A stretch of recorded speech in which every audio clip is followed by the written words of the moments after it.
और निस्संदेह जब जब कोई ऐसा आयोजन होता है तो आप बहुत अच्छा सहयोग करते हैं, इसके लिए बहुत बहुत आपको नमस्कार, बहुत बहुत धन्यवाद। और बहुत ज़्यादा समय नहीं लूँगा, मैं शब्द युद्ध नहीं करूँगा, कुछ सारांशगत चीज़ें आपके साथ शेयर करूँगा। आप सुनिएगा, थोड़ा अपने कान को सक्रिय रखिएगा, जिह्वा को नियंत्रित रखिएगा। आप सबसे मेरा निवेदन है, आप सबसे भी बहुत बहुत आभार आप सबको मुझे आमंत्रित करने के लिए और विचार आपके समक्ष संप्रेषित करने के लिए।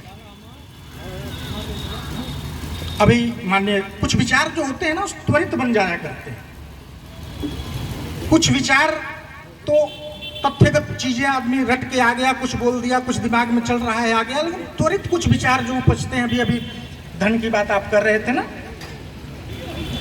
एक बहुत अच्छी लाइन कविता हमारे महान विभूति ने एक लिखा है कि इंसान की पहचान उसके धन से नहीं उसके मन से होती है। इंसान की पहचान उसके धन से नहीं उसके मन से होती है, और उसके मन की फकीरी पर कुबेर की संपदा भी रोती है। कुबेर भी रोते विलाप करते नजर आते हैं, किसको तो कुछ चाहिए ही नहीं। सज्जनों, पृथ्वी लाखों वर्ष पुरानी, जीवन एक अनंत कहानी, फिर भी तन की अपनी सीमाएं, यद्यपि 100 शरदों की वाणी। जीवन को 100 वर्ष का माना गया है, 100 शरदों की वाणी। पृथ्वी लाखों वर्ष पुरानी, जीवन एक अनंत कहानी, फिर भी तन की अपनी सीमाएं। सब लोग शतक पूरा नहीं कर पाते हैं, कुछ लोग बीच में ही चले जाते हैं, और कुछ लोग 100 कुछ वर्ष जी लेते हैं। जीवन बंजारों का डेरा, आज यहाँ कल कुछ कहाँ है, कौन जानता किधर सवेरा। तो आइए कुछ आप बीती पर डालें, जीवन की पोटली टटोलें, तो कुछ इतिहास में कुछ ऐसे महान विभूतियों के प्रति श्रद्धाभाव संप्रेषित करते हुए मैं 2-4 शब्द आपके समक्ष निवेदन करूंगा। आप अच्छे श्रोता के रूप में सुन रहे हैं, बहुत बहुत आभार, बहुत बहुत धन्यवाद। आपने कहा प्रयोगशाला गांधी जी और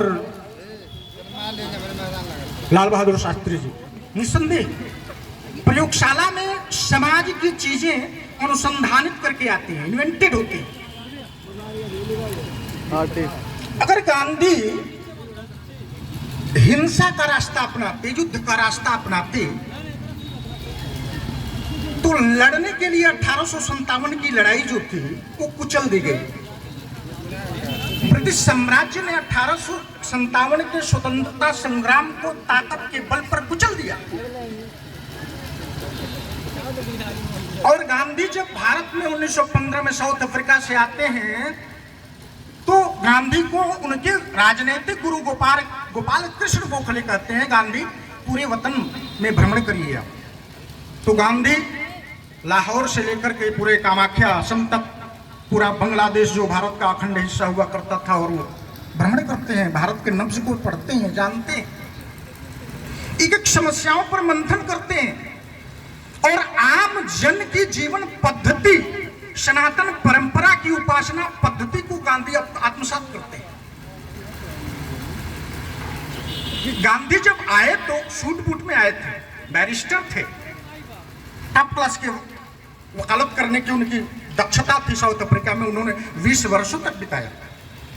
लेकिन भारतीय परिवेश में उपासना पद्धति, सनातन परंपरा उनको इतना प्रभावित किया कि गांधी ने गीता को मां कह दिया। गीता मां है। कृष्ण गीता में अर्जुन को उपदेशित करते हैं, ऐ अर्जुन युद्ध करो, लेकिन गांधी युद्ध का तरीका ही बदल देते हैं। कृष्ण अर्जुन को उपदेशित करते हैं, ऐ अर्जुन शस्त्र उठाओ, लेकिन अर्जुन शस्त्र का स्वरूप ही बदल देते हैं। महात्मा गांधी शस्त्र का स्वरूप ही बदल देते हैं। अर्जुन गांधी उठाते हैं, धनुष उठाते हैं, लेकिन महात्मा गांधी न शस्त्र उठाते हैं, न ऐसा कोई कृत्य करते हैं जिससे मानवता कलंकित हो, खून खराबा हो, खून की नदियां बहे।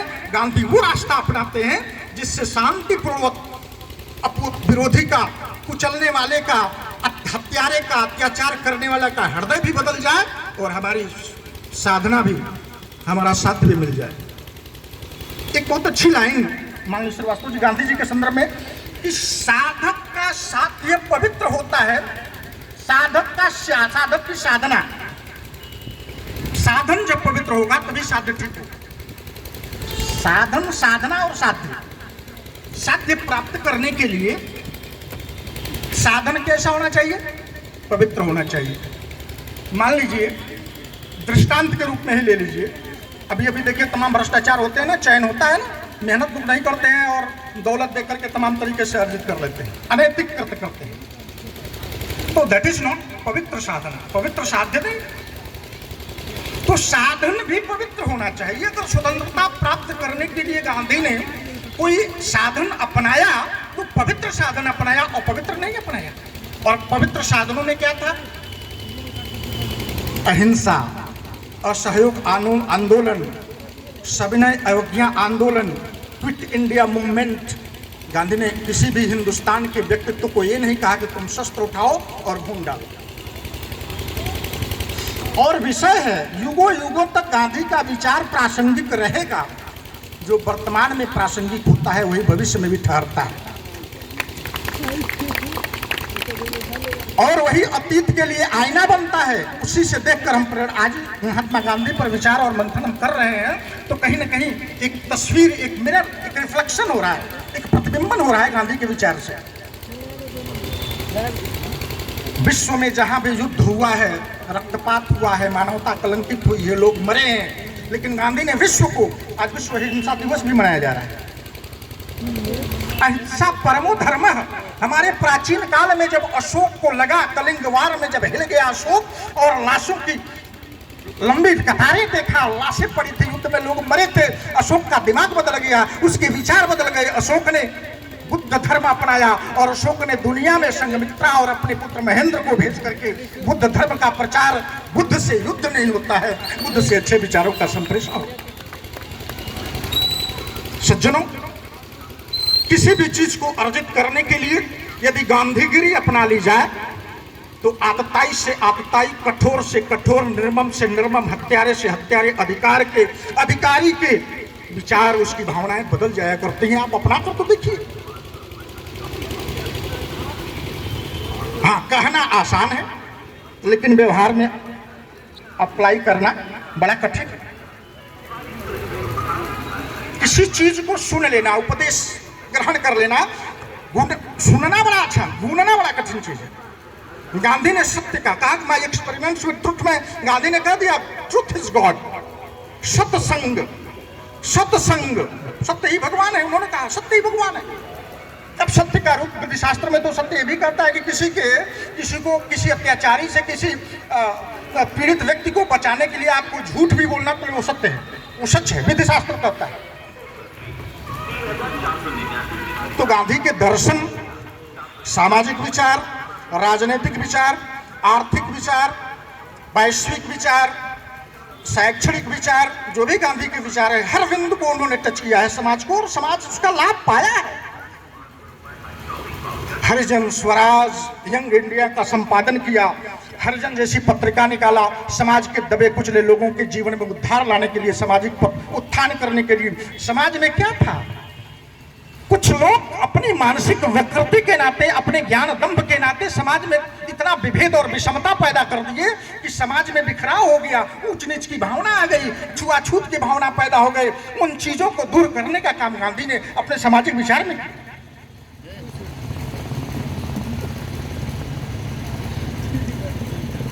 सामाजिक विचार में पूरा पैक्ट होता है अम्बेडकर से। अम्बेडकर ने सेपरेट इलेक्टोरेट सिस्टम, अलग चुनाव के लिए मांगा था कि हमको अलग, गांधी ने जोड़ा, पूरा पैक्ट होता है। और गांधी छुआछूत को होटलों में, कुएं पर, तो नदियों में, तालाब पर, जो हमारे समाज के down trodden class, scheduled caste के लोग, हरिजन वर्ग के लोग नहीं जाया करते थे, उनके जीवन में उद्धार और चमक, मंदिरों में नहीं गया, उनको लाने का प्रयास किया गांधी ने, संघर्ष करके सामाजिक चेतना जगाया। और एक चीज बता दूं मैं, दुनिया में अगर अच्छे विचार के साथ आप 10 कदम चलेंगे तो दुनिया भी मोबिलाइज होकर आपके साथ चलेगी। आम जन का गांधी क्यों गांधी जुड़ गए? आप सभी लोग क्यों गांधी से जुड़े? असहयोग आंदोलन में क्यों सभी लोग सड़क पर निकल गए?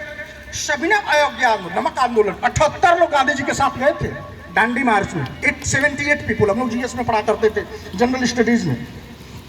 How many people went with Gandhi? कितने लोग गए? 78 लोग। और कई किलोमीटर की दूरी तय करने के बाद वो डांडी में गया। उन्होंने साल्ट टैक्स, नमक कानून, जो अत्याचारी कानून, नमक कितना सस्ता उस पर टैक्स लगाने का काम ब्रिटिश सरकार ने किया था, उस नमक को, कानून को गांधी ने तोड़ा था। और उसने शब्द दिया, क्या दिया? सविनय अवज्ञा। सविनय अवज्ञा, शब्दों के मर्मों पर जाइए, शब्दों के भाव पर जाइए। Civil disobedience, I am very sorry, बहुत मुझे खेद है कि आपने जो कानून बनाया है वो बहुत अत्याचारी है, बड़ा निर्मम कानून है, इसलिए विनम्रता भाव से मैं इस कानून को तोड़ रहा हूँ, सविनय अवज्ञा, इसको अवहेलना कर रहा हूँ, इस कानून का सम्मान मैं नहीं करूंगा। जब मुजफ्फरपुर में मजिस्ट्रेट चंपारण सत्याग्रह में गांधी जी को कहा कि कहीं नहीं, आप बाहर जाइए, यहाँ रुक नहीं सकते, जब उनको भनक हो गई, आदेश ब्रिटिश सरकार का आ गया, गांधी अपनी जिद पर अड़ गए। और वहां गांधी जो है कहते हैं कि the law of conscience is above the law of land. आत्मबल का कानून, आत्मा की कानून, अंतः, हमारे अंतः में बोलने वाला विचार और कानून जो होता है, आप द्वारा निर्मित कानून से बहुत ऊंचा है।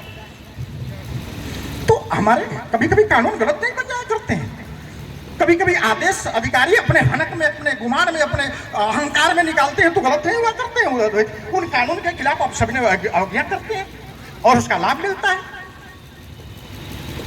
राजनीतिक विचार में गांधी के सब जितने हैं, क्या कहते हैं वो, cooperation, non cooperation movement, civil disobedience और क्विट इंडिया मूवमेंट, भारत छोड़ो आंदोलन, गांधी से सुभाष चंद्र बोस के विचार मेल नहीं खाते थे, लेकिन सुभाष ने गांधी का हमेशा श्रद्धा भाव से सम्मान किया। जब पट्टाभी सीतारमैया उनके खिलाफ लड़े, 1580 वोट सुभाष चंद्र बोस को मिला, 1377 वोट पट्टाभी सीतारमैया को मिला। गांधी को लगा कि, लेकिन सुभाष चंद्र बोस भी महान व्यक्तित्व थे, गांधी पूरे वतन के हृदय थे, गांधी पूरे देश के लोगों के जनमानस के हृदय में धड़कते थे। तो सुभाष चंद्र बोस भी महात्मा गांधी के सम्मान में थोड़ा भी कसर नहीं छोड़ा, तुरंत बाद में इस्तीफा दे दिया और उसी कांग्रेस में इस बाहर पड़ा। और वही सुभाष चंद्र बोस जापान में जाकर के रेडियो से संप्रेषित करते हैं, देश का अगर कोई नेता संघर्ष कर रहा है, अहिंसात्मक आंदोलन कर रहा है, तो मैं उसको शब्दावली राष्ट्रपिता का शब्द देने वाला सुभाष चंद्र बोस शब्द देते हैं, जापान से देते हैं। वो राष्ट्रपिता उन्होंने ही कहा, वैचारिक मतभेद नहीं थे, लेकिन कितनी विराटता थी, वैचारिक श्रद्धा कितनी थी महात्मा के, महात्मा गांधी के प्रति श्रद्धा, महात्मा गांधी की भी सुभाष के प्रति श्रद्धा थी। एक निर्णय जब लेना हुआ, बहुत कठिन निर्णय था जयप्रकाश लाल श्रीवास्तव सर, जब भारत को युद्ध में सहभागी ब्रिटिश सरकार ने बना दिया कि आप सहभागी बने, और महात्मा गांधी सर्वोच्च सीनियर मोस्ट लीडर थे, नेतृत्व करता थे कांग्रेस की वर्किंग कमेटी में, गांधी निर्णय ले लिए। सुभाष चंद्र बोस, आचार्य नरेंद्र देव, जयप्रकाश नारायण, ये 3 लोग मतभेद कर दिए कि ऐसा क्यों किया आपने, हम तो उनके दास हैं, उनके साथ हम युद्ध में क्यों खड़ा है। वैचारिक मतभेद हुआ, लेकिन फिर भी महात्मा गांधी श्रद्धा बस, सम्मान बस, देखिए वैचारिक मतभेद भी है, फिर भी मत लेने के बुलाते हैं, आपका क्या विचार है इसमें। लेकिन जवाहरलाल नेहरू का एक बहुत मैं मानना चाहूंगा, जो कुछ हमारे नेताओं ने बड़ा, जवाहरलाल नेहरू के स्टैंड बड़े अच्छे रहे वहां। जवाहरलाल नेहरू का स्टैंड भी बहुत अच्छा रहा। उन्होंने कहा दोनों गुटनिरपेक्ष आंदोलन उसी कोख से पैदा होता है, जो नॉन एनरोलमेंट मूवमेंट रहा उसी वहीं से पैदा होता है। जवाहरलाल नेहरू ने कहा कि उतना उधर जाना चाहिए था, ना इधर नहीं, तटस्थ रहना चाहिए था कांग्रेस को, बहुत अच्छी। और गुटनिरपेक्ष उसी की देन है कि आज भी भारत की विदेश नीति अपने आप में बहुत अक्षुण्ण है। पंचशील सिद्धांत आप पढ़ते होंगे, आप जाने होंगे, 5 सिद्धांत जवाहरलाल नेहरू ने विदेश नीति में बनाया। क्या? पीसफुल को एग्जिस्टेंस, शांतिपूर्ण सहअस्तित्व, रिस्पेक्ट ऑफ दोनों के संप्रभुता, respect of sovereignty of each other country, दोनों के संप्रभुता का सम्मान, राष्ट्र सरकारों का सम्मान, एक टेरिटरी का सम्मान, तमाम 5 सिद्धांत उन्होंने दिया। कहीं ना कहीं वो अनिर्णय की अवस्था में गांधी ने ब्रिटिश सरकार के साथ जुड़ाव किया। जेएल और सुभाष चंद्र बोस जापान से जुड़ गए, वो क्या कहते हैं